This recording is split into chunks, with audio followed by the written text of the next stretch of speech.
Sir, how important do you think, or is it important at all, for an entrepreneur to think about the country? Like, is patriotism a force that holds entrepreneurs back, or is it something that Yeah. made in America, made in Japan, Akio Morita sir, Sam Walton sir?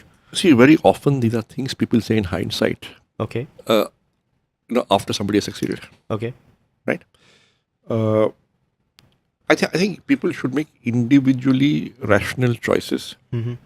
In the process, अगर 1,000 लोगों ने बड़ी कंपनियां बनाई Mm-hmm. तो देश भी बन जाएगा. Mm-hmm. You don't build your company for the country, Mm-hmm. but you build your company. And as your company gets built, it contributes to nation building. Now, take a look at InfoEdge, Mm-hmm. right? InfoEdge, we began in 8990.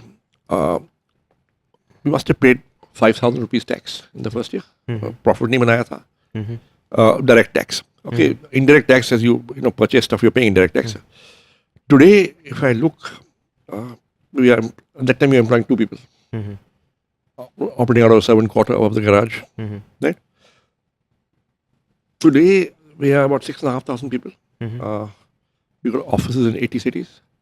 The total tax we pay, direct tax, okay, which includes income tax that the company pays on its profits, GST that we pay, the income tax that our employees pay. I would imagine it would be in the region, it will be 700 crores. 700 crores. Several hundred. Several hundred. 700 crores. I don't know exactly how much, मैंने कभी compute किया नहीं है, but काफी होगा. Now, 2,000 crores in revenue, net level 200 crores saving. okay, Yeah. so as you grow the company, you benefit others. We have helped people get jobs. We have invested in other startups, 130 of them. Zomato, Policybazaar, they employ so many people, they create so much employment. So many other of our companies. So there are ripple effects. So you don't have to wear your patriotism on the sleeve. You have to be ethical. You have to follow the law. You have to be good to your people. You have to be good to society. Not do anything wrong. And you're all right, yeah. That's enough patriotism.